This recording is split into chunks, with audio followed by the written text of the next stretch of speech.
Capítulo 25. Vivena caminaba entre las gentes de Tetelir y le parecía que todos la reconocían. Combatió esa sensación. Era un milagro que Tame, originario de su propia ciudad, hubiera podido localizarla. La gente que la rodeaba no tenía manera de relacionarla con los rumores que pudieran haber oído, sobre todo considerando sus ropas. Rojos y amarillos faltos de modestia se solapaban unos encima de otros de su vestido. El atuendo fue el único que Parlin y Tom Fa pudieron encontrar que cumpliera los recios requisitos de la modestia. El vestido, en forma de tubo, estaba hecho de tela extranjera, de tedradel, al otro lado del mar interior. Le llegaba casi a los tobillos, y aunque su estrechez realzaba su busto, al menos el atuendo la cubría hasta casi el cuello y era de manga larga. Sostuvo las miradas de las mujeres que llevaban faldas cortas y sueltas y camisas sin mangas. Revelaban tanta piel que resultaba escandaloso, pero con el ardiente sol y la maldita humedad de la costa comprendía por qué lo hacían. Después de un mes en la ciudad, empezaba a saber moverse entre el flujo del tráfico. Todavía no estaba segura de querer salir a la calle, pero Dent había sido persuasivo. ¿Sabes qué es lo peor que puede pasarle a un guardaespaldas?, le había preguntado él. Dejar que maten a su protegido por un descuido. Tenemos un equipo pequeño, princesa. Podemos dividirnos y dejarte con un guardia solo, o puedes venir con nosotros. Personalmente, me gustaría llevarte donde pueda echarte el ojo. Y por eso Vivena había ido, vestida con uno de sus nuevos atuendos, el pelo de un incómodo y nada hidriano amarillo y suelto agitándose tras ella. Caminaba por la plaza ajardinada como si fuera de paseo, aparentando tranquilidad. A los habitantes de Tetelir le gustaban los jardines. Los tenían de todas clases a lo largo y ancho de la ciudad. De hecho, por lo que Vivena había visto, la mayoría de la ciudad era prácticamente un jardín. Palmas y helechos crecían en todas las calles y había flores exóticas por todas partes durante todo el año. 4 calles desembocaban en la plaza, con 4 zonas de tierra cultivada formando un diseño de cuadros. En cada una se alzaba una doncella de palmeras diferentes. Los edificios que rodeaban los jardines eran más ricos que los del mercado que hay arriba, y aunque había un denso tráfico peatonal, la gente se aseguraba de ceñirse en las aceras, pues los carruajes eran comunes. Era un distrito comercial pujante. No había tiendas, pocas actuaciones, tiendas de mayor calidad y más caras. Vivena recorría el perímetro de los jardines. Había helechos y hierba a su derecha. Tiendas de delicada, rica y por supuesto colorida variedad se extendía por la calle a su izquierda. Tom Fa y Parlin caminaban por allí. Parlin llevaba el mono en el hombro y se había acostumbrado a vestir un pintoresco chaleco rojo además del sombrero verde. Vivena no podía dejar de pensar que allí el montaraz se hallaba aún más fuera de su elemento que ella misma, pero no parecía atraer ninguna atención. Continuó caminando. Joyas la seguía entre la multitud. Aquella mujer era buena.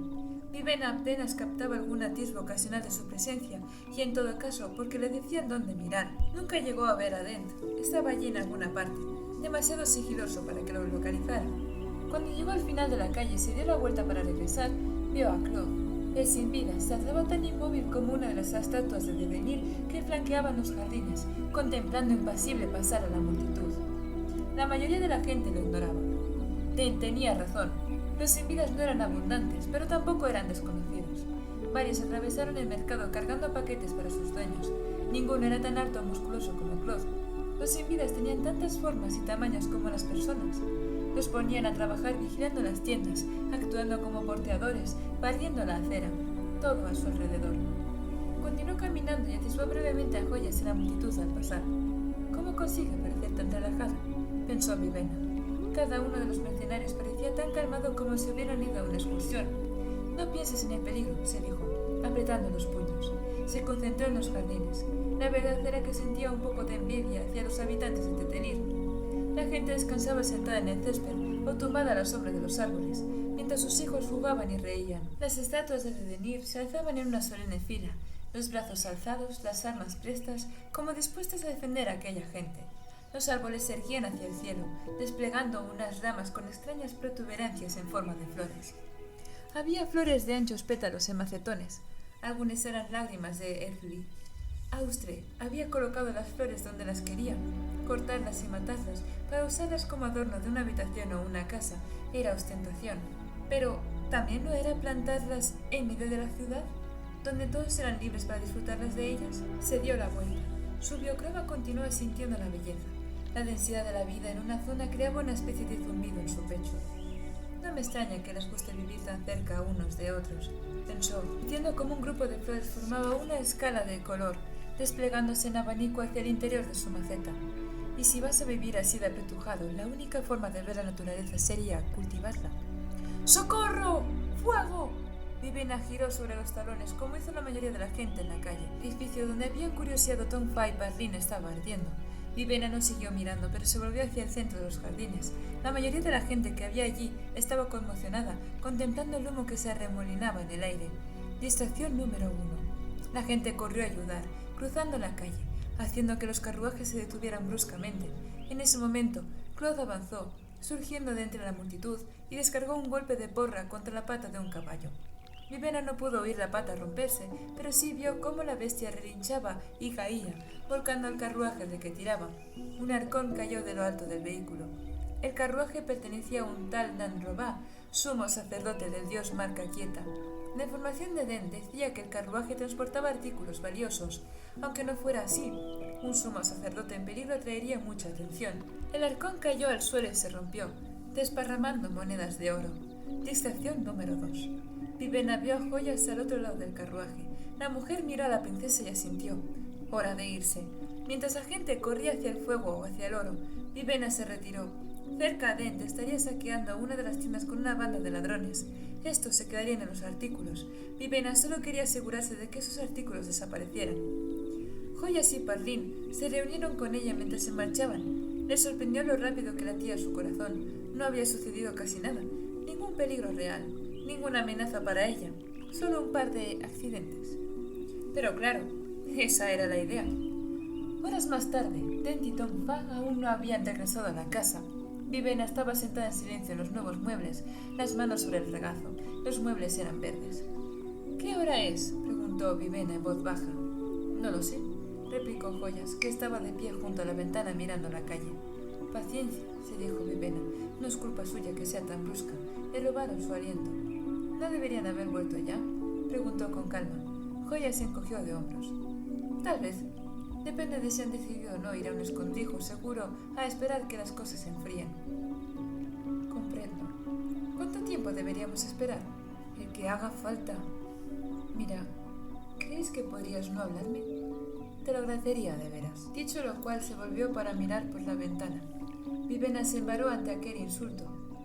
Paciencia, se dijo. Comprende su situación. Eso es lo que enseñan las 5 visiones. Se levantó y se acercó a Joyas. Vacilante, le puso una mano en el hombro. La otra dio un respingo sin aliento. Le resultaba más difícil advertir cuando se acercaba a alguien. No importa, dijo Vivena. Comprendo. ¿Comprendes? ¿Qué es lo que comprendes? Te quitaron tu aliento.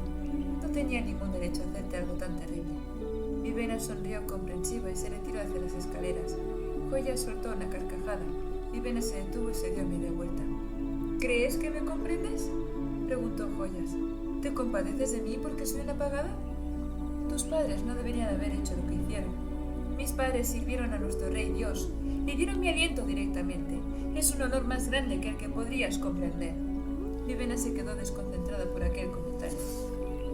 ¿Crees en los tonos iridescentes? Pues claro que creo, respondió Joyas. Soy de Elendren, ¿no? Pero los demás, Tom Fay es de Pancal, y no sé de dónde colores es Den, pero yo soy de Tetelir. Pero, sin duda, no adorarás a esos supuestos dioses, no después de lo que te hicieron. ¿Qué me han hecho? Has de saber que di mi aliento voluntariamente. Eras una niña, tenía 11 años, y mis padres me dieron a elegir. Tomé la decisión adecuada. Mi padre trabajaba en la industria del tinte, pero se dañó la espalda y quedó inútil. Y yo tenía 5 hermanos y hermanas. ¿Sabes lo que es ver cómo tus hermanos pasan hambre? Años antes, mis padres ya habían vendido su aliento para obtener dinero para montar un negocio. Al vender el mío, conseguimos dinero suficiente para vivir casi un año. Ningún precio vale un alma.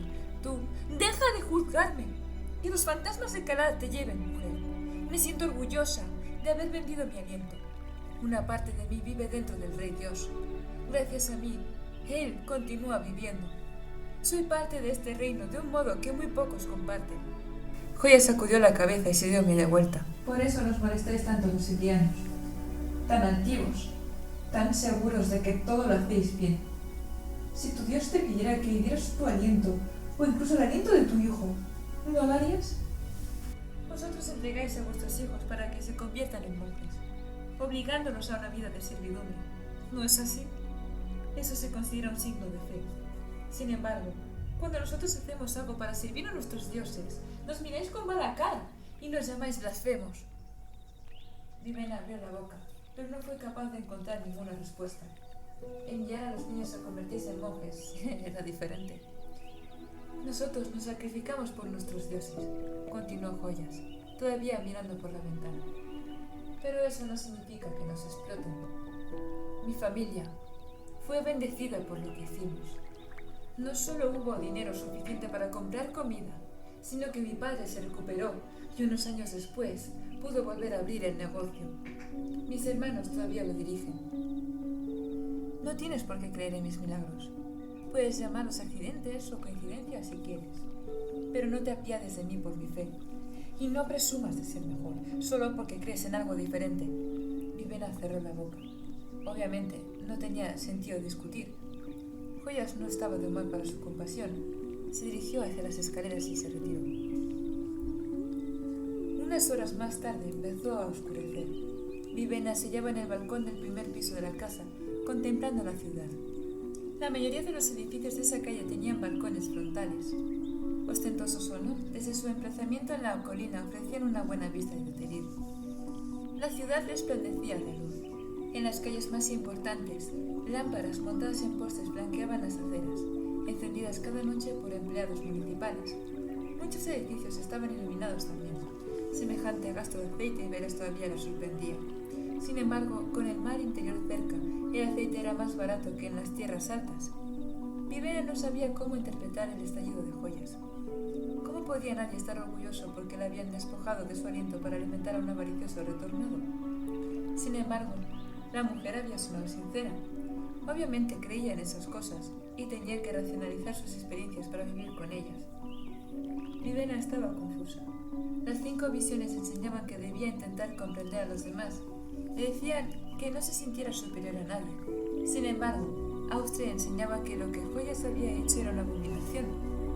Las dos cosas parecían contradecirse. Creer que Joyas estaba equivocada la colocaba por encima de la mujer, pero aceptar lo que decía era negar el austrismo.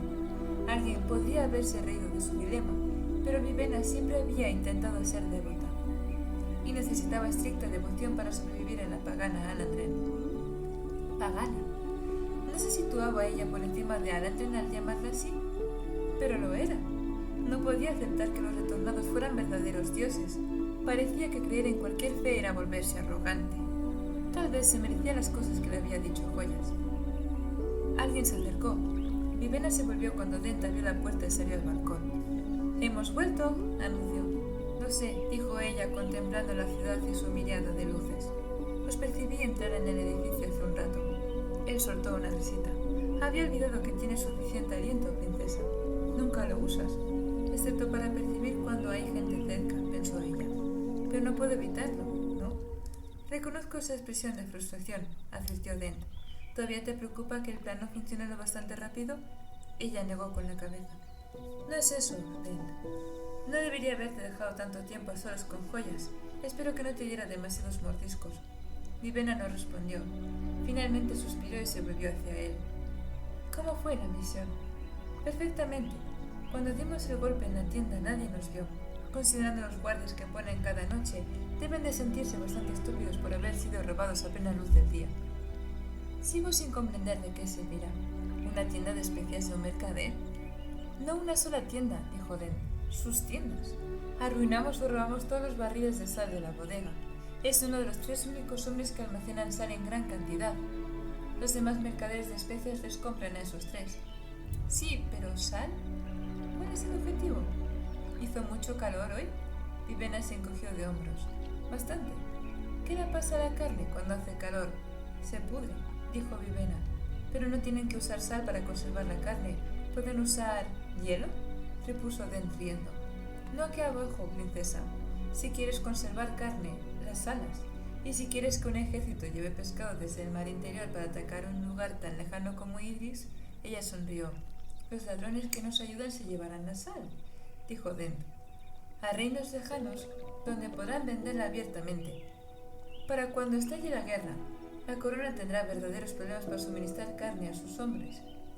Es solo otro pequeño golpe, pero se van acumulando. Gracias. No nos des las gracias, solo páganos. Ella asintió. Guardaron silencio un momento, mientras contemplaban la ciudad. ¿Cree de verdad joyas en los tonos iridescentes?, preguntó por fin Vivena. Tan apasionadamente como a Tom Fa le gusta dormir, contestó Dent. La miró. No se te ocurrió desafiarla, ¿no? Más o menos. Él silbó. ¿Y todavía estás en pie? Tendré que darle las gracias por su contención. ¿Cómo puede creer en eso?, dijo Vivena. Dent se encogió de hombros. A mí me parece una religión bastante buena. Quiero decir, puedes ir y ver a sus dioses, hablar con ellos, verlos brillar. No es tan difícil de comprender. Pero está trabajando para una idriana. Trabaja para mirar la capacidad bélica de sus propios dioses. Lo que derribamos hoy era el carruaje de un sacerdote. Y bastante importante, por cierto. Rió Dent. Princesa, es un poco difícil de comprender. Es la forma de pensar de los mercenarios. Nos pagan para que hagamos cosas, pero no somos nosotros las que las hacemos. Eres tú que las hace. Solo somos tus herramientas. Herramientas que trabajan contra los dioses de Alandren. Ese no es motivo para dejar de creer en ellos. No mezclamos el trabajo con nuestra vida privada. Tal vez sea eso lo que hace que la gente nos odie tanto. No comprenden que si matamos a un amigo en el campo de batalla, no significa que seamos crueles o indignos de confianza. Hacemos aquello para lo que nos pagan, igual que cualquiera. Es diferente, dijo Vivena. Dent se encogió de hombros.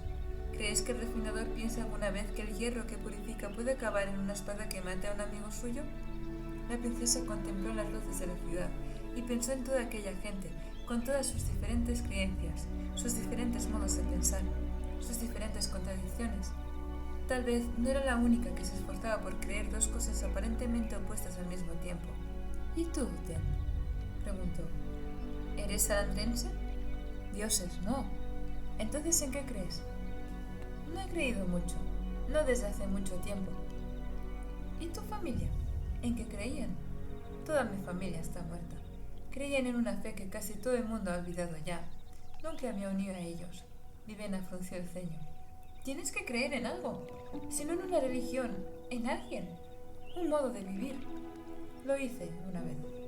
¿Siempre tienes que responder de forma tan vaga? Él la miró. Sí, dijo, excepto, tal vez, a esa pregunta. Ella puso los ojos en blanco. Dent se apoyó contra la barandilla. Las cosas en que creía, no sé si tenían sentido, ni si te interesa saber de ellas. ¿Es que solo te interesa el dinero?, contestó ella. Pero no lo creo. He visto los libros de cuentas de Lemex. No te pagaba tanto, al menos no tanto como yo creía. Y si hubieras querido, podrías haber atacado el carruaje de ese sacerdote para llevarte el dinero. Podrías haber robado el doble tan fácilmente como la sal. Él no respondió. No sirves a ningún reino ni rey, continuó ella. Eres mejor espadachín que un simple guardaespaldas. Sospecho que mejor que casi nadie.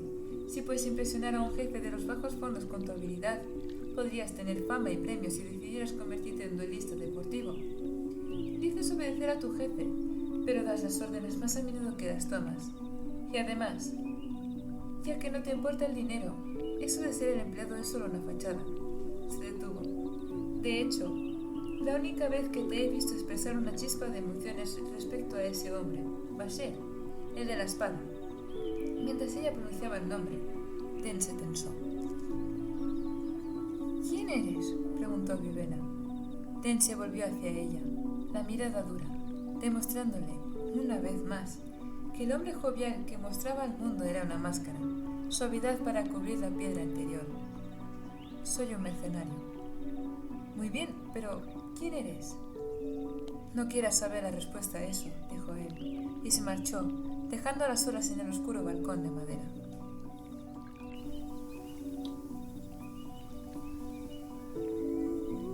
Capítulo 26. Soneluz despertó y de inmediato se levantó. Se desperezó y sonrió. Precioso día, comentó. Sus sirvientes esperaban en los lados de la habitación, mirándolo inseguros. —¿Qué ocurre? —preguntó, extendiendo los brazos. —Venga, vamos a vestirnos. Todos se apresuraron a atenderlo. Yarimar entró poco después. Sondeluz a menudo se preguntaba a qué hora se despertaba, ya que cada mañana cuando él se levantaba, Yarimar estaba siempre allí. El sacerdote lo miró alzando una ceja.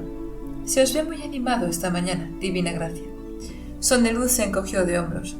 —Me ha parecido que era hora de levantarse, una hora antes que de costumbre.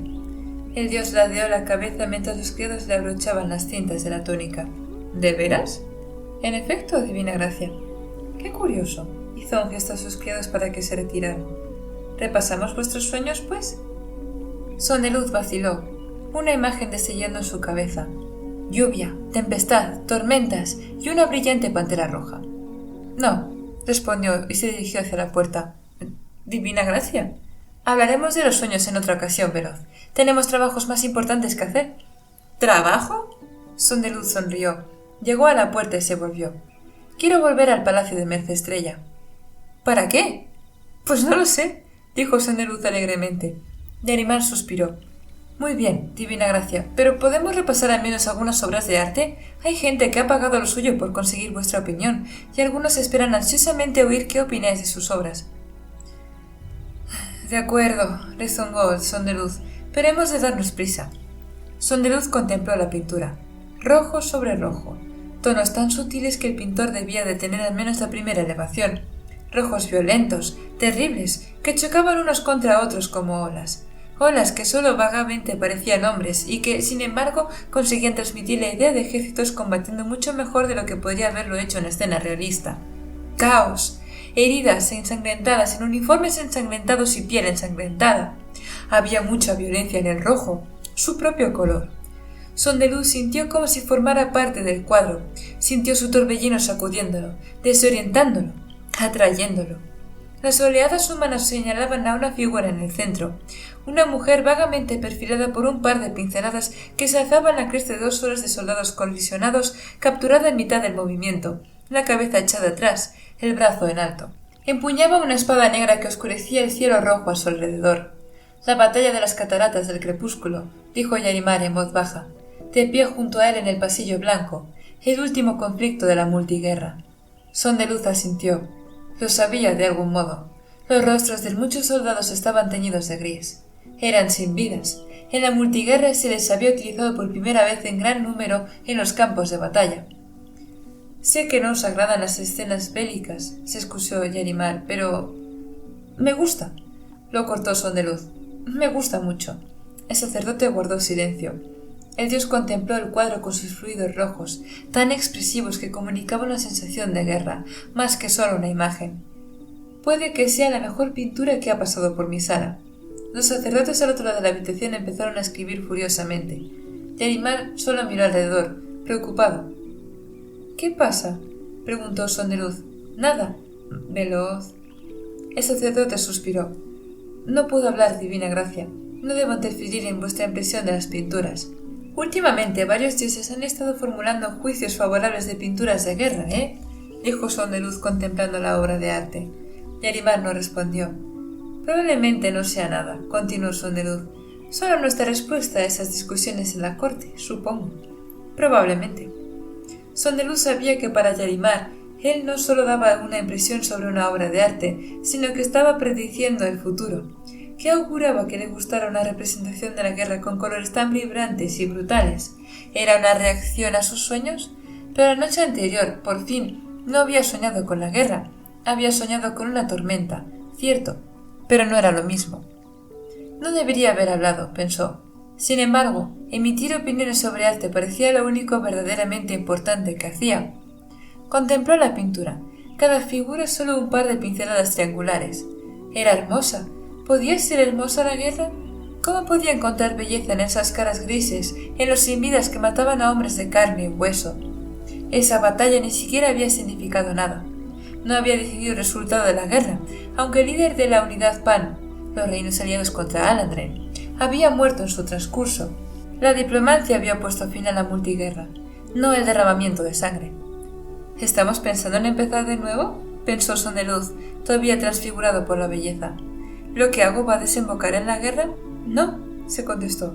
Solo me muestro cauteloso. Ayuda encendedora a consolidar una opinión política, mejor que dejar que las cosas pasen por mi vera. La multiguerra había empezado porque la familia real no había tenido cuidado. El cuadro continuaba llamándole la atención. ¿Qué espada es esa?, preguntó. ¿Espada? La negra, en la mano de la mujer. Yo no veo ninguna espada, divina gracia, dijo Yarimar. La verdad, tampoco veo a ninguna mujer. Para mí solo son pinceladas sin ton ni son. Lo has llamado la batalla de las cataratas del crepúsculo. Es el título de la obra, divina gracia. Supuse que estabais tan confuso por ella como yo, así que pensé que el título os aclararía algo. Los dos guardaron silencio. Finalmente, Sondeluz se volvió y se alejó. Fin de las críticas de arte por hoy. Vaciló un instante. No queméis esa pintura. Guardadla para mi colección. Yarimar asintió. Mientras salía del palacio, Sondeluz trató de animarse y lo consiguió, aunque el recuerdo de aquella terrible y hermosa escena lo acompañó, mezclado con los recuerdos de su último sueño, aquella tempestad de vientos encontrados. Pero ni siquiera eso pudo enturbiar su buena disposición. Algo había cambiado. Algo le emocionaba.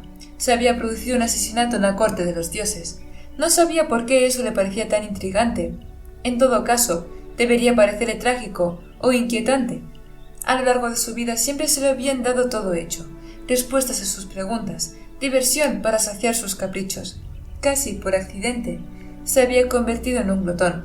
Solo dos cosas se le habían negado: conocimiento de su pasado y libertad para salir de la corte.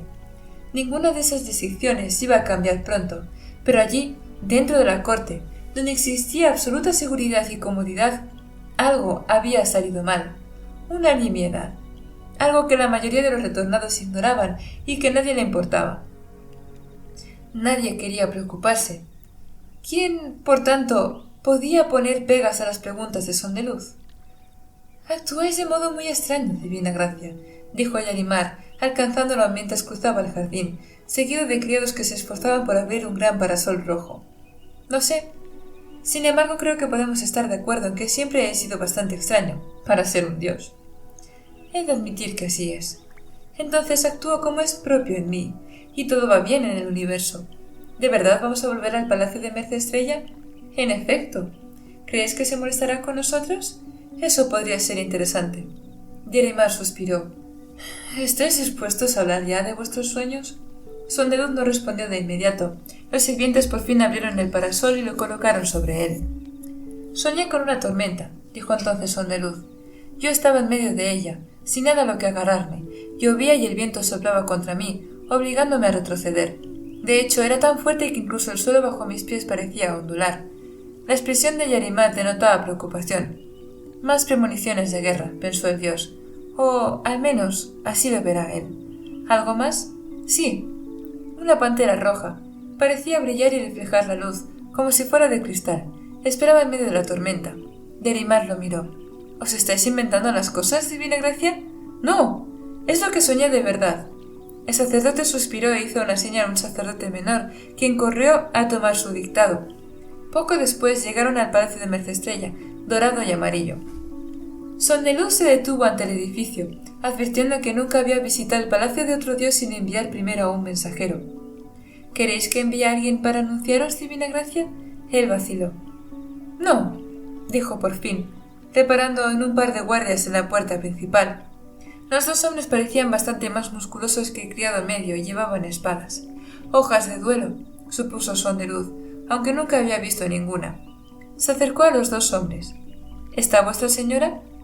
«Me temo que no, divina gracia», respondió uno de ellos. «Fui a visitar a Madretodos para pasar la tarde». «Madretodos», pensó Sondeluz. Otra que poseía órdenes sin vida. ¿Habría sido obra de encendedora? Tal vez debería pasarse más tarde. Echaba de menos charlar con Madretodos. Ella, por desgracia, le profesaba una aversión visceral. «Ya», le dijo al guardia. «Bueno, no importa. Necesito examinar el pasillo donde tuvo lugar el ataque anoche».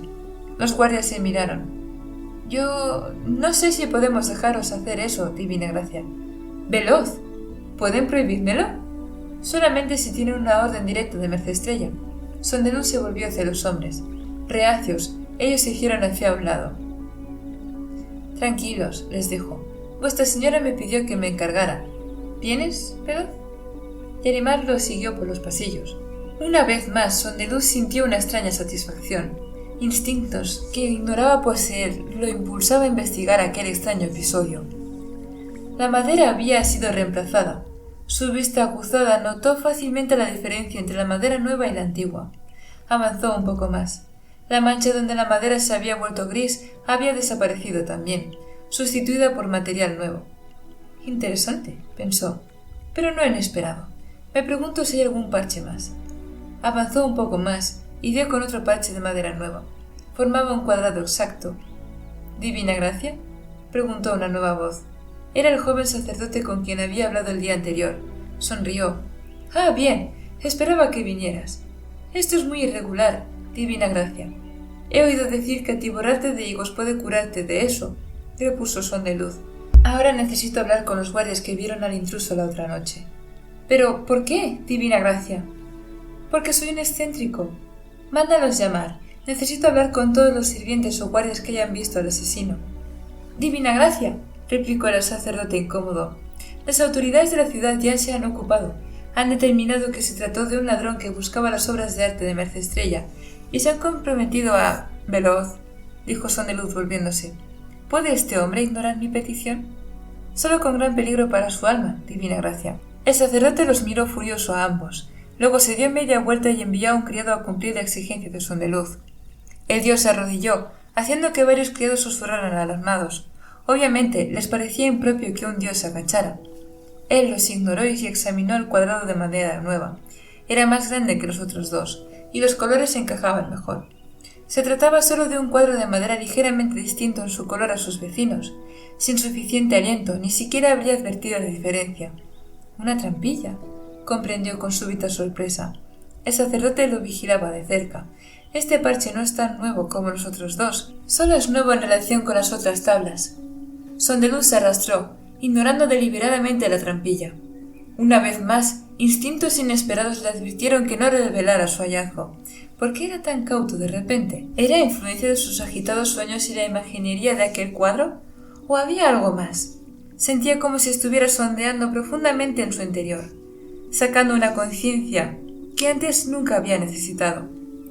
Fuera como fuese, se apartó fingiendo no haber advertido nada, como si buscara rastros que pudieran haber quedado en la madera. Encontró un hilo, obviamente desprendido de la túnica de un criado, y lo alzó. El sacerdote pareció relajarse un poco.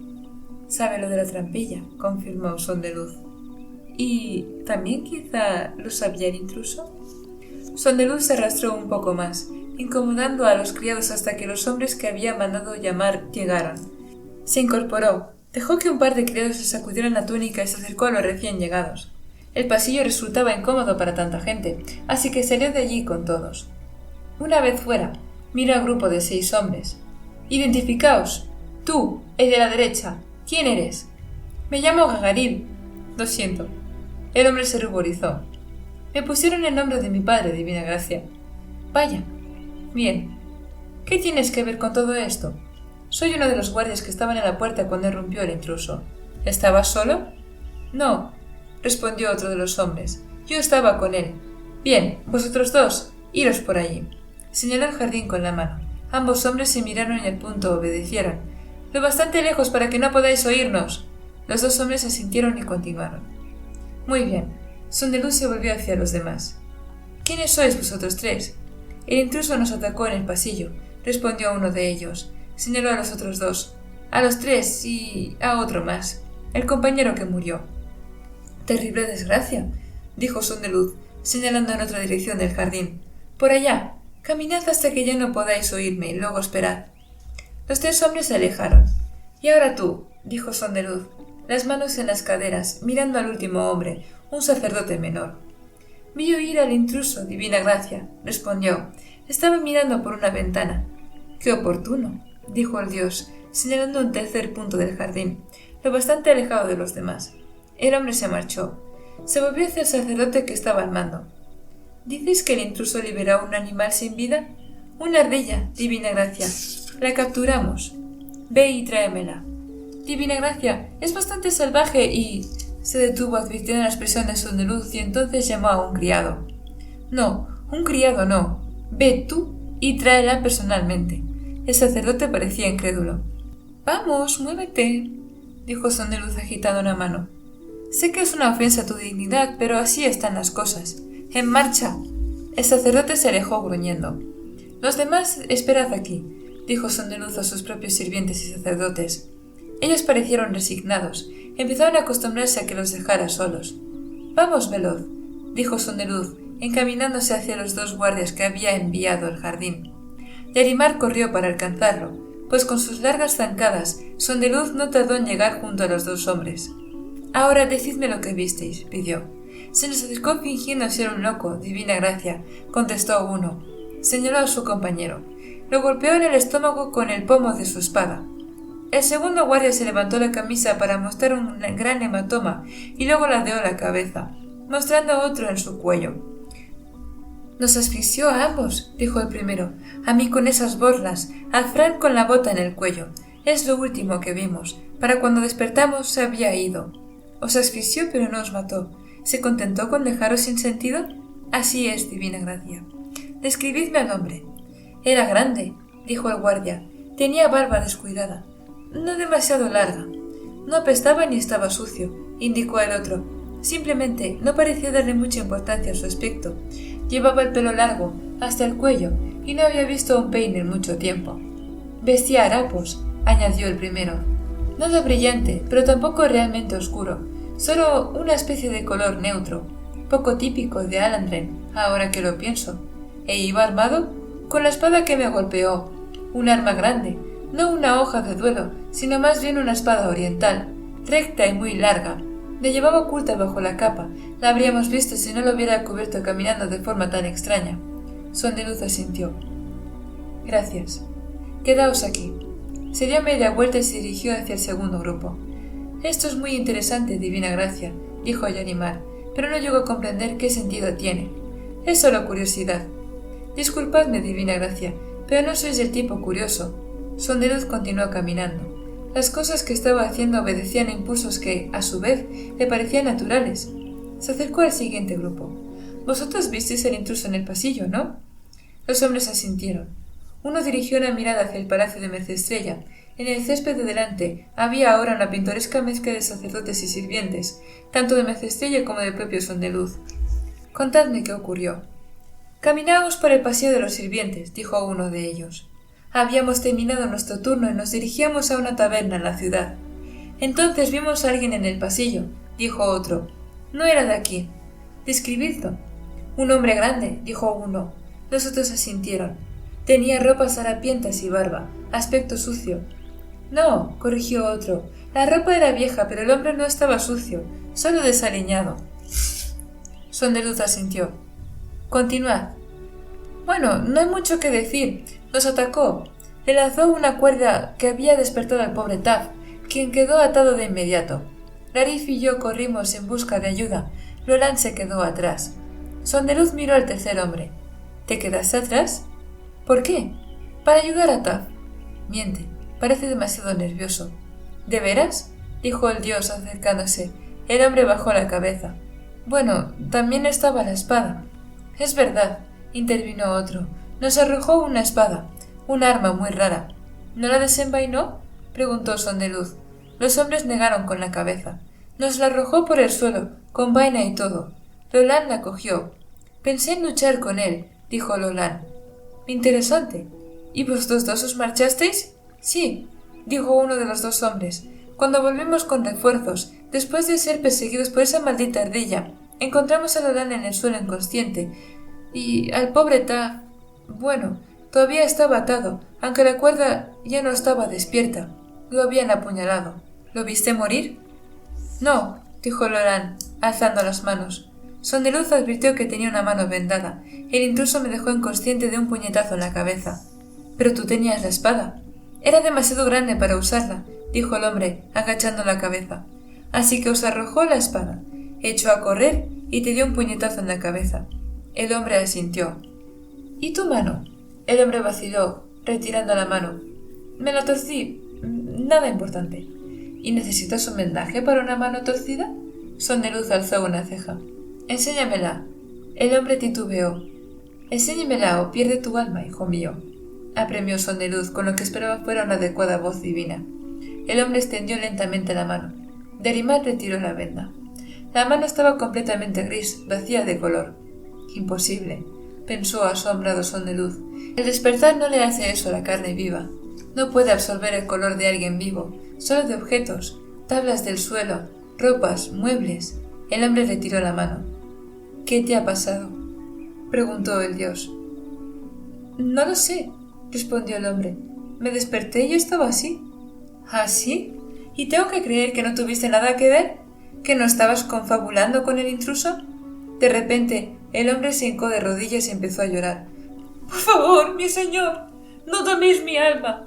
No soy el mejor de los hombres. Voy a burdeles y hago trampas en el juego. Los otros dos parecieron sobresaltarse ante aquellas palabras.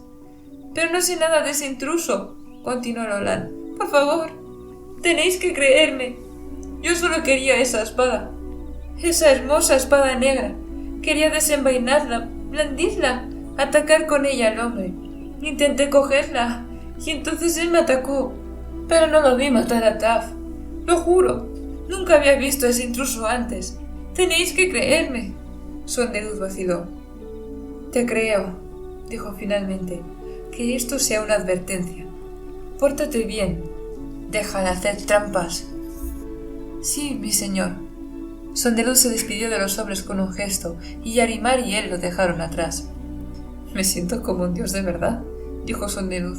¿Has visto cómo he logrado que ese hombre se arrepintiera?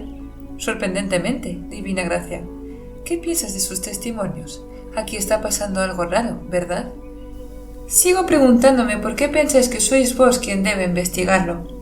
No es que tenga otra cosa que hacer, aparte de ser un dios. Sobrevalorado, dijo Son de Luz, acercándose al último hombre. Tiene sus ventajas, pero las horas son horribles.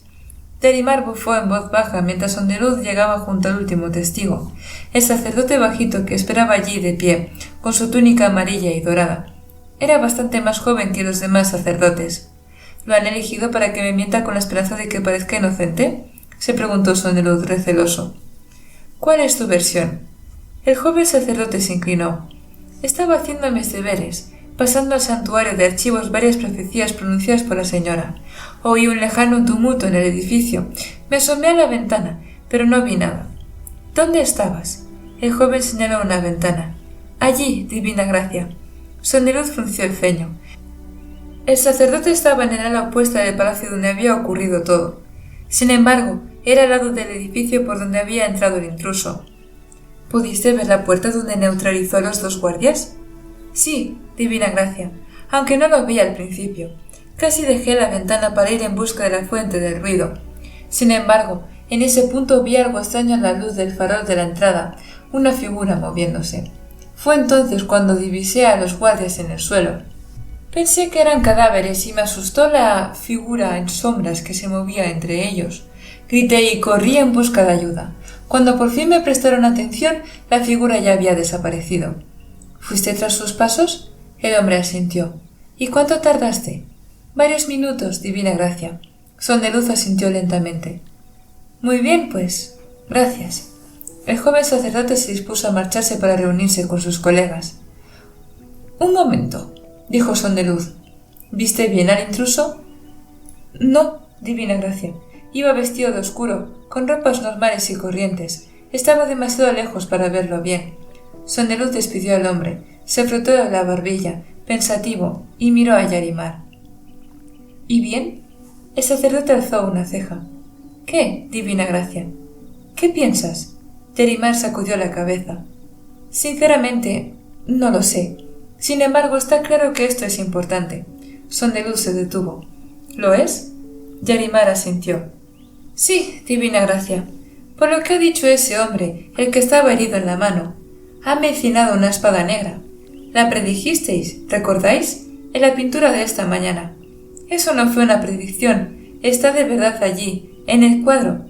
Así funcionan las profecías, divina gracia. ¿No lo entendéis? Miráis una pintura y una imagen aparece ante vuestros ojos. Todo lo que yo veo son pinceladas aleatorias de rojo. La escena que describís, las cosas que veis, son proféticas. Sois un dios. Pero vi exactamente lo que el cuadro muestra, antes incluso de que me dijeras cuál era su título. Yarimar asintió con sabiduría, como si eso demostrara su argumento. Ah, no importa. Funcionarios, fanáticos insufribles, todos vosotros. Sea como sea, ¿estás de acuerdo conmigo en que aquí pasó algo raro? Sin duda, divina gracia. Bien, entonces ten la amabilidad de dejar de quejarte mientras investigo. Lo cierto es que resulta imperativo que no os impliquéis. Predijisteis que esto ocurriría, pero sois un oráculo. No debéis interactuar con el tema de vuestras predicciones. Si os implicáis, podríais desequilibrar muchas cosas. Me gusta estar desequilibrado. Además, esto es muy divertido. Como de costumbre, Yarimar no reaccionó al ver que su consejo era ignorado. Cuando empezaron a volver hacia el grupo principal, el sacerdote hizo una pregunta.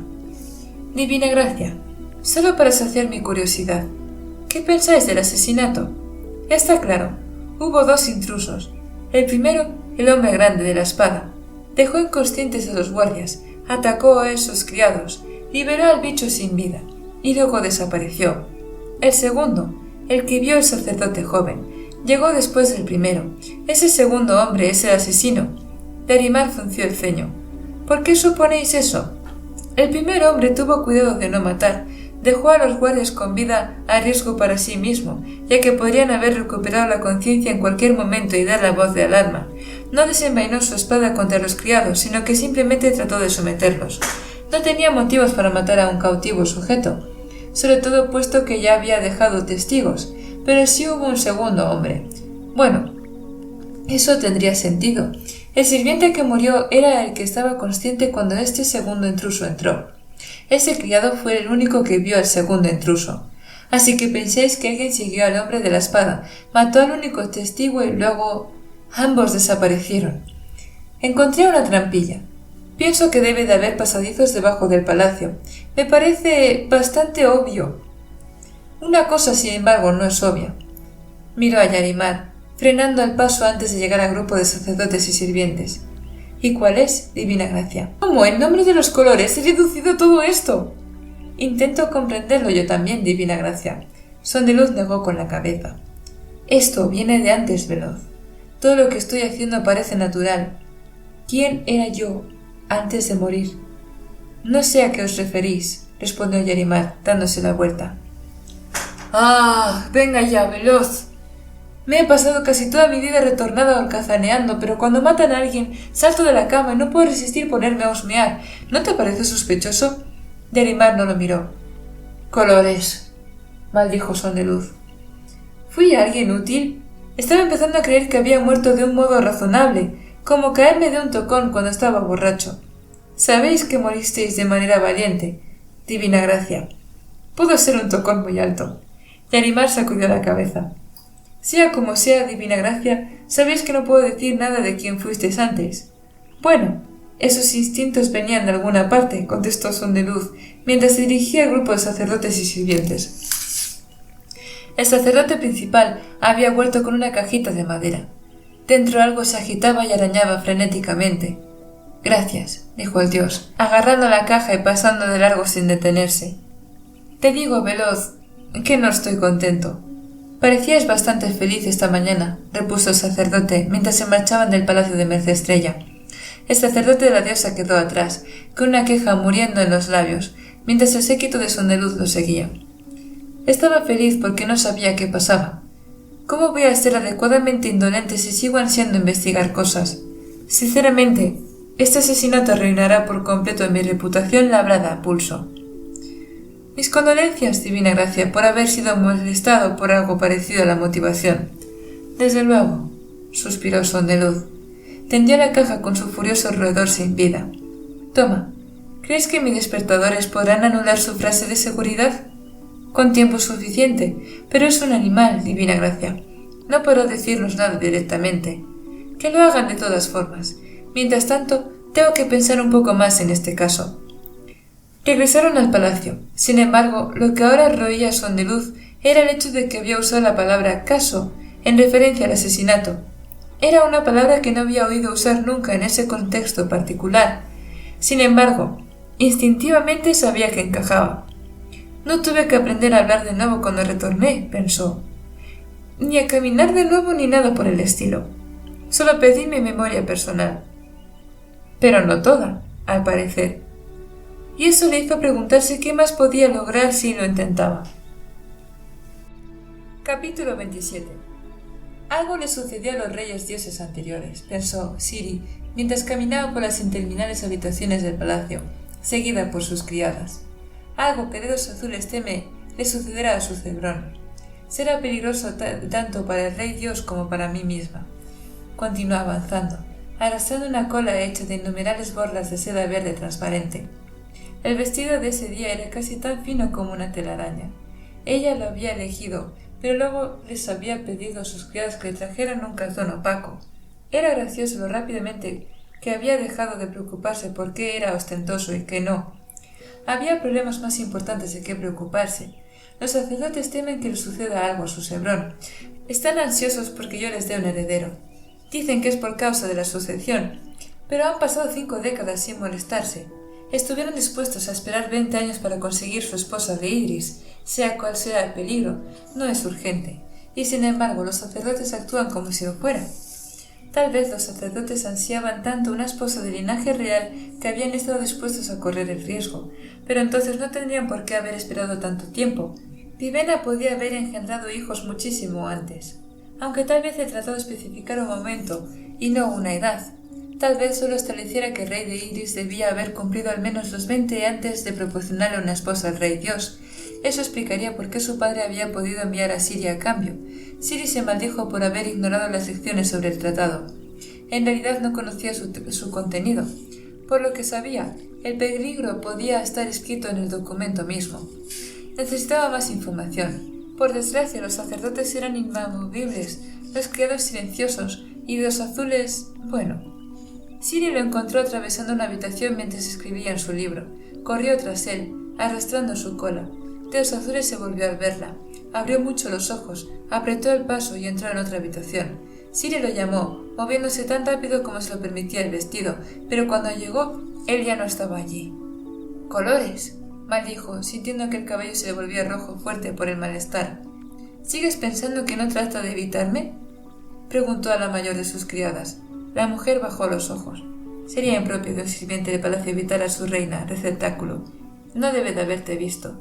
Claro, pensó Ciri, igual que las otras veces. Cuando lo mandaba llamar siempre llegaba después de que ella, harta de esperar, se hubiera ido. Cuando le enviaba una carta, él respondía tan vagamente que acababa por frustrarla. No podía sacar los libros de la biblioteca del palacio, y los sacerdotes la distraían constantemente si intentaba leer allí mismo. Había pedido que le trajeran libros de la ciudad, pero le insistían en que fuese uno de ellos el que se los leyera, a fin de no fatigar sus ojos. Ciri estaba segura de que si en el libro había algo que los sacerdotes no quisieran que ella supiera, el lector simplemente se lo saltaría. Dependía de ellos y de los escribas para todo, incluyendo información. Excepto, pensó, todavía en la brillante habitación roja, había otra fuente de información. Se volvió hacia su criada principal. ¿Qué actividades hay hoy en el patio? Muchas, receptáculo. Han venido algunos artistas y están haciendo pinturas y bocetos. Hay algunos domadores de animales que muestran exóticas criaturas del sur. Creo que tienen elefantes y cebras. También hay varios mercaderes de tintes que muestran sus nuevas combinaciones de colores. Y naturalmente, están los juglares. ¿Qué hay de ese edificio al que fuimos antes? ¿El anfiteatro, receptáculo? Creo que habrá juegos por la noche, competiciones de habilidad física. Ciri asintió. Prepara un palco. Quiero asistir. Allá en su tierra, Ciri había visto alguna que otra carrera. Solían ser espontáneas, ya que los monjes no aprobaban que los hombres alardearan. Austria confería talentos a todos los hombres y exhibirlos se consideraba arrogancia. Los chicos no podían ser contenidos fácilmente. Ella los había visto correr, incluso los había animado. Sin embargo, esas competiciones no se parecían en nada a lo que ahora practicaban los hombres de Alandren. Se disputaban media docena de encuentros distintos a la vez. Algunos hombres arrojaban grandes piedras, compitiendo a ver quién las lanzaba más lejos. Otros corrían en un amplio círculo por el interior del anfiteatro, levantando arena y sudando copiosamente con el pegajoso calor de Alandren. Otros lanzaban jabalinas, disparaban flechas o competían en salto. Ciri lo contemplaba todo con cierto sonrojo. Los hombres solo vestían taparrabos. Durante las semanas que llevaba en la grandiosa ciudad, nunca había visto nada tan interesante. Una dama no debía mirar a los hombres jóvenes, le habían enseñado su madre. No estaba bien. Sin embargo, ¿qué sentido tenía si no miraba? Siri no podía evitarlo, y no era solo por la piel desnuda. Esos hombres se habían entrenado intensivamente, habían dominado sus habilidades físicas hasta lograr un efecto maravilloso. Mientras miraba, vio que se daba relativamente poco recompensa a los ganadores de cada evento en particular. Aquellos duelos no tenían por objetivo la victoria, sino la habilidad necesaria para participar en ellos. En ese aspecto, esas competiciones estaban casi en sintonía con las sensibilidades de Idris, pero, al mismo tiempo, eran irónicamente opuestas. La belleza de los juegos la distrajo más de lo que había esperado. El pelo atascado en un profundo sonrojo castaño rojizo, incluso después de acostumbrarse a la idea de que los hombres compitieran tan ligeros de ropa. Al cabo de un rato, se obligó a levantarse y abandonar el anfiteatro. Tenía trabajo que hacer. Sus criadas se levantaron. Habían traído todo tipo de lujos, divanes y cojines, frutas y vinos, incluso un par de hombres encargados de abanicarla. Después de unas semanas en el palacio, esas comodidades empezaron a parecerle algo corriente.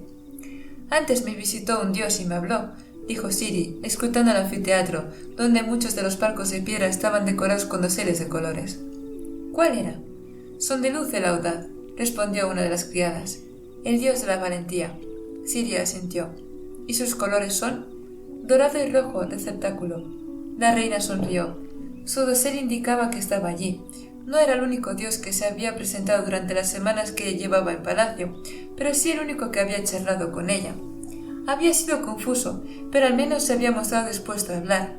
Siri abandonó su palco, arrastrando su hermoso vestido por la piedra.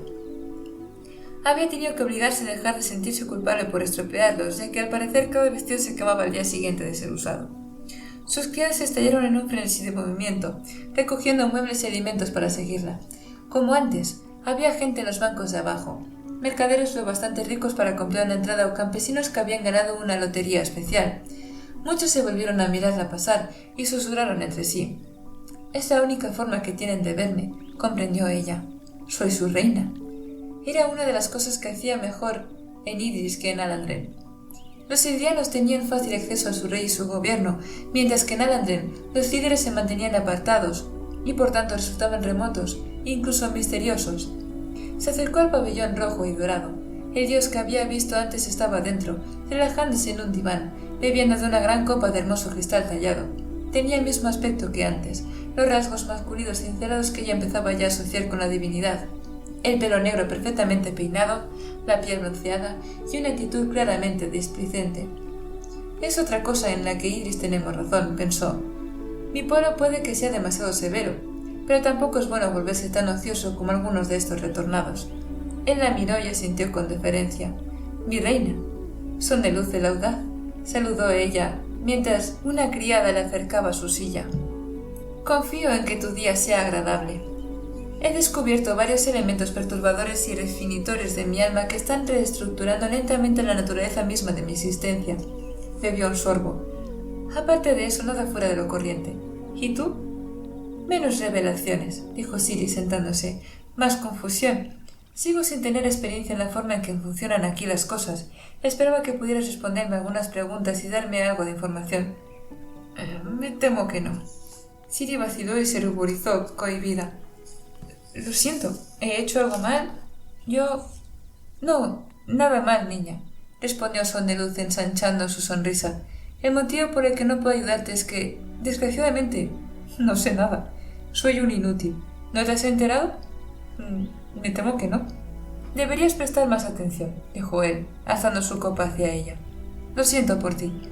Siri frunció el ceño, cada vez más avergonzada. El sumo sacerdote del dios, distinguido por su enorme tiara, la miró con reproche, y eso solo aumentó su sensación de malestar. «¿Qué debo ser yo quien se avergüence?», pensó de pronto irritada. «Son de Luz es quien me está insultando de manera velada, y se está insultando también a sí mismo de manera descarada. Es como si le gustara zaherirse».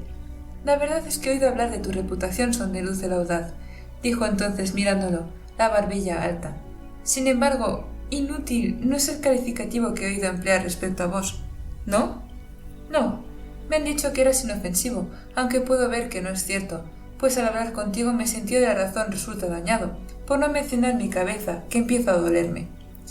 Me temo que ambas cosas son síntomas corrientes tras tratar conmigo, dijo él con un exagerado suspiro. Eso podría resolverse. Tal vez ayudaría si te abstuvieras de hablar conmigo cuando hay gente presente. Creo que en esas circunstancias me parecerías bastante amigable. Sondeluz soltó una risita. No una risita estentórea, como la de su padre o algunos hombres de Iris, sino una risa más refinada y parecía auténtica. Sabía que me gustarías, niña. No estoy segura de que eso sea un cumplido. Depende de lo en serio que te tomes a ti misma. Ven, abandona esa tonta silla y reclínate en uno de estos divanes. Disfruta de la velada. Dudo que eso sea adecuado. Soy un dios, repuso él haciendo un gesto con la mano. Yo defino lo que es adecuado. Creo que de todas formas me quedaré sentada, respondió Ciri, sonriendo, e indicó a sus sirvientes que acercaran más la silla bajo el dosel para no tener que elevar la voz. También intento no prestar atención a las competiciones, no fuera a ser que las distrajeran de nuevo. Sondeluz sonrió. Parecía disfrutar incomodando a los demás, pero claro, tampoco parecía importarle cómo salirse de mal parado. Hablo en serio, Sondeluz. Necesito información. Y yo, querida, también he sido sincero. Soy un inútil. Sin embargo, trataré de responder a tus preguntas, siempre y cuando, claro, tú respondas a las mías. ¿Y si no sé las respuestas? Entonces invéntate algo. No notaré la diferencia. La ignorancia inconsciente es preferible a la estupidez informada. Trataré de recordar eso. Hazlo y verás cuántas ventajas tiene. Adelante con tus preguntas. ¿Qué le sucedió a los anteriores reyes dioses? Murieron. Oh, no pongas esa cara. Le pasa a veces a la gente, incluso a los dioses, pues si no te has dado cuenta, somos unos inmortales de pena. Se nos olvida eso de vivir para siempre, y de pronto nos encontramos muertos. Y por segunda vez, además, podríamos decir que somos el doble de malos en eso de estar más vivos que la gente normal. ¿Cómo murieron los reyes dioses? Dieron su aliento. ¿No es así, Veloz? El sumo sacerdote asintió. Así es, divina gracia. Su divina majestad Susebrón IV murió para curar la plaga de disentería que asoló Tetelid hace 50 años. Espera, dijo Sondeluz. ¿La disentería no es una enfermedad de las entrañas? En efecto. El dios frunció el ceño. ¿Pretendes decirme que nuestro rey dios, el personaje más sagrado y divino de nuestro panteón, murió para curar unos cuantos calambres estomacales? Yo no lo expresaría exactamente así, divina gracia. Sondeluz se inclinó hacia Ciri. Se espera que yo muera algún día, ¿sabes? Que me mate para que alguna vieja dama pueda dejar de lloriquear en público. No me extraña que sea un dios tan embarazoso. Debe de tener que ver con asuntos de autoestima subconsciente. El sumo sacerdote miró a Ciri como pidiendo disculpas. Por primera vez, ella advirtió que la desaprobación del grueso sacerdote no iba dirigida a ella, sino a un dios. A ella le sonrió. Tal vez no todos son como Treledís, pensó desenvolviendo la sonrisa. El sacrificio del rey dios no fue un gesto vacío. Receptáculo, dijo el sacerdote. Cierto, la diarrea quizás no sea un gran peligro para la mayoría, pero para los viejos y los muy jóvenes puede ser letal. Además, las condiciones de la epidemia fomentaban otras enfermedades y el comercio de la ciudad, y por tanto el del reino, se había parado prácticamente. La gente en las aldeas del extrarradio se pasaba meses sin los suministros necesarios. Me pregunto cómo se sintieron los que fueron curados, musitó Sondeluz, cuando despertaron y encontraron a su rey dios muerto. Cabría pensar que honrados, divina gracia. Creo que se sentirían molestos. El rey vino a verlos y estaban demasiado enfermos para darse cuenta. En fin, mi reina, ahí tienes. Eso ha sido información valiosa. Ahora me preocupa haber roto mi promesa de resultar inútil. Si te sirve de consuelo, tú no has sido de mucha ayuda. Es tu sacerdote quien parece serlo. Sí, lo sé. Llevo años intentando corromperlo. No parece funcionar nunca. Ni siquiera puedo conseguir que reconozca la paradoja teológica que se produce cuando intento tentarlo para que haga algo malo. Ciri vaciló y luego sonrió de buena gana. ¿Qué pasa?, preguntó Sondeluz, y apuró el resto de su bebida. Inmediatamente fue sustituida por otra, esta vez azul. Hablar contigo es como nadar en un río, dijo ella. Siempre me lleva la corriente, nunca estoy segura de cuándo podré volver a respirar. Ten cuidado con las rocas, receptáculo, advirtió el sumo sacerdote. Parecen insignificantes, pero tienen bordes afilados bajo la superficie. ¡Bah!, dijo Sondeluz. Son los cocodrilos con los que hay que tener cuidado. Pueden morder y... ¿De qué estábamos hablando exactamente? De los reyes dioses, le recordó Siri. Cuando murió el último, ¿ya había un heredero? En efecto, contestó el sacerdote. De hecho, se había casado el año anterior. El niño nació solo semanas antes de que él muriera. Siri se reclinó en su silla pensativa. ¿Y el rey dios anterior a él? Murió para curar a los niños de una aldea que había sido atacada por bandidos, dijo Son de Luz. Al pueblo le encanta esa historia. El rey se conmovió tanto por su sufrimiento que se entregó a esa gente sencilla. ¿Y se había casado el año anterior? No, receptáculo, contestó el sacerdote. Fue varios años después de su matrimonio, aunque murió solo un mes después de que naciera su segundo hijo. Siri alzó la cabeza. ¿El primer hijo fue una niña? Sí, una mujer sin poderes divinos. ¿Cómo lo sabías? Colores, pensó Siri. En ambas ocasiones, justo después de que naciera el heredero, tener un hijo guardaba relación con que los reyes dioses desearan de algún modo entregar sus vidas. ¿O era algo más siniestro? Una plaga curada o una aldea sanada eran cosas que, con un poco de propaganda creativa, podían inventarse para cubrir otra causa de la muerte. Me temo que no soy ningún experto en estos asuntos, receptáculo, continuó el sumo sacerdote, y me temo que mi señor Son de Luz no lo es tampoco. Si le presionas, bien podría empezar a inventarse cosas. ¡Veloz!, exclamó el dios indignado. ¡Eso es difamación! Oh, por cierto, tu sombrero está ardiendo. Gracias, dijo Siri. A ambos. Ha sido de mucha ayuda.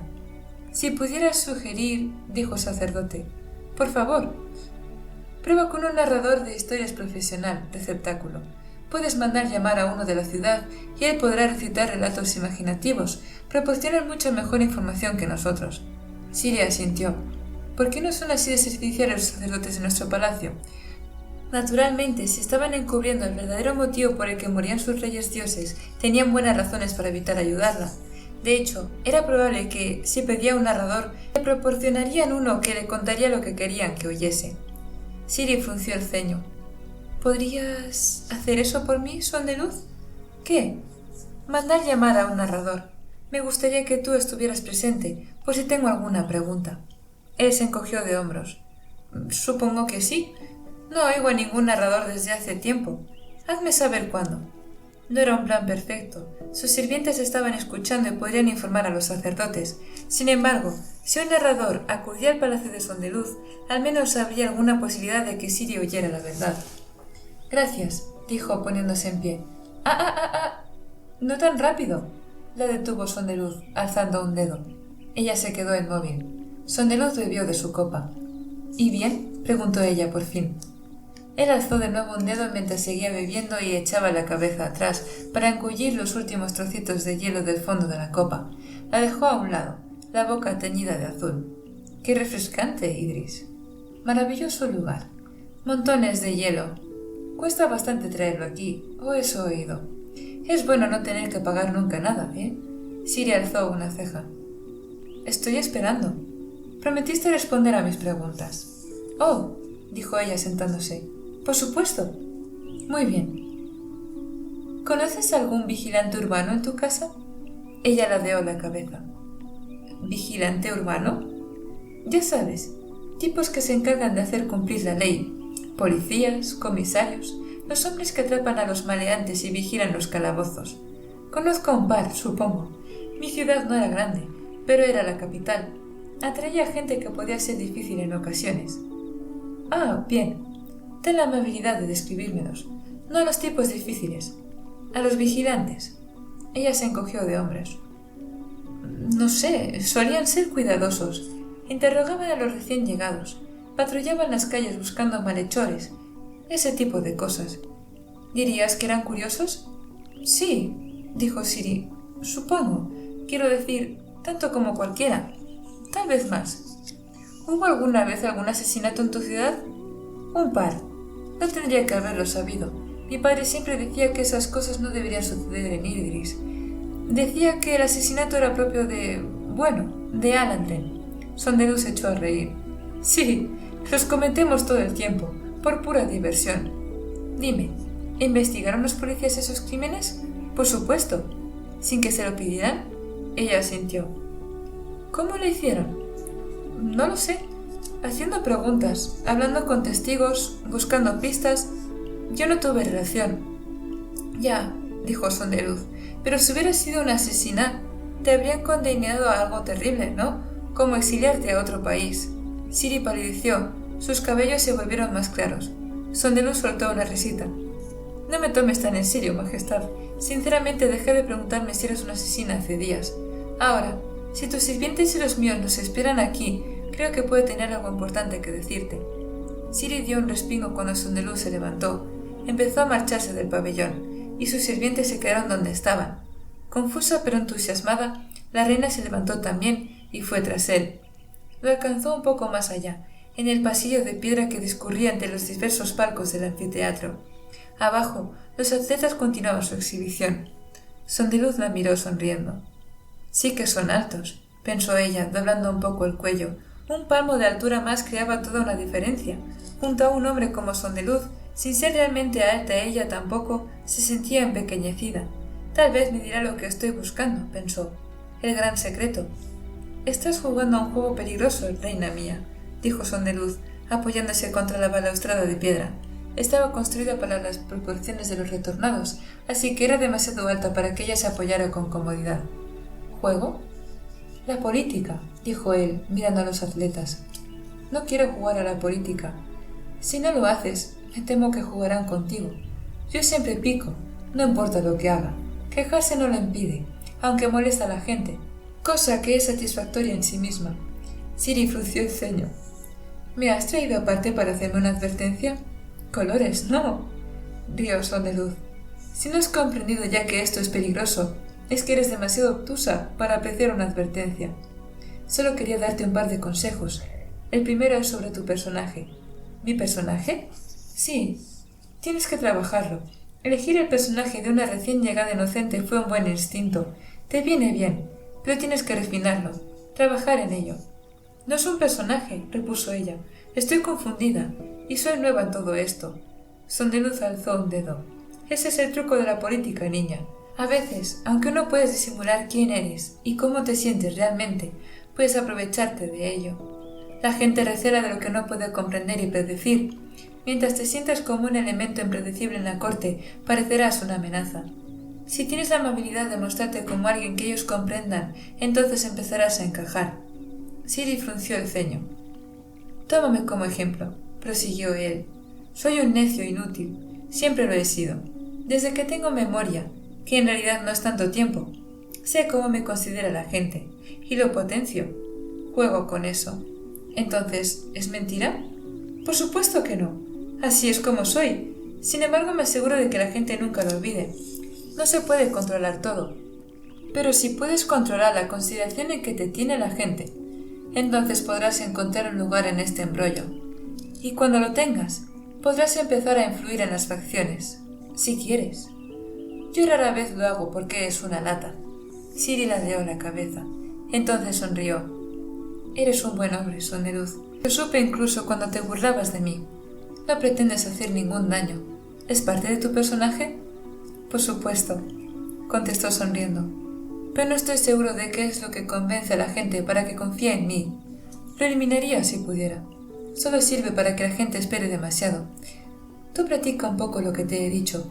Lo mejor que tiene estar encerrado en esta hermosa prisión es que puedes hacer algo bueno. Puedes cambiar las cosas. He visto a otros hacerlo. Gente que respetaba.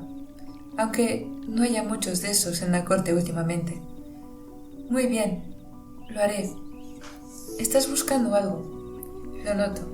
Y tiene que ver con los sacerdotes. No hagas demasiado ruido hasta que estés lista para golpear. Súbita y sorprendente. Así es como tiene que ser. No quieras aparecer demasiado indefensa. La gente siempre sospecha del inocente. El truco es quedarte en la media, tan lista como cualquiera. Así todos asumirán que pueden derrotarte con un poco de ventaja. Ciri asintió. Parece filosofía idiana. Vinisteis de nosotros. O, tal vez, nosotros venimos de vosotros. Sea como sea, nos parecemos más de lo que nuestra apariencia sugiere. ¿Qué es la filosofía idiana de extrema sencillez excepto un medio de contraste con Alandren? Todos esos blancos que usáis, eso os hace destacar a escala nacional. Actuáis como nosotros. Actuamos como vosotros. Solo hacemos lo mismo de formas opuestas. Ella asintió lentamente. Sondeluz sonrió. Oh, y una cosa más. Por favor, no dependas demasiado de mí. Lo digo en serio, no te seré de mucha ayuda. Si tus planes salen mal en el último momento y corres peligro o te inquietas, no pienses en mí. Te fallaré. Eso lo prometo desde el fondo de mi corazón con absoluta sinceridad. Eres un hombre muy extraño, producto de mi sociedad, y como la mayor parte del tiempo mi sociedad consiste solo en mí mismo, la culpa es de Dios. Buen día, reina mía. Tras esas palabras, regresó a su palco e hizo un gesto a sus sirvientas, que habían estado mirando preocupadas para que finalmente se reunieran con ella. Y hasta aquí, gente. Nos vemos, espero, el próximo domingo. O sea, este domingo.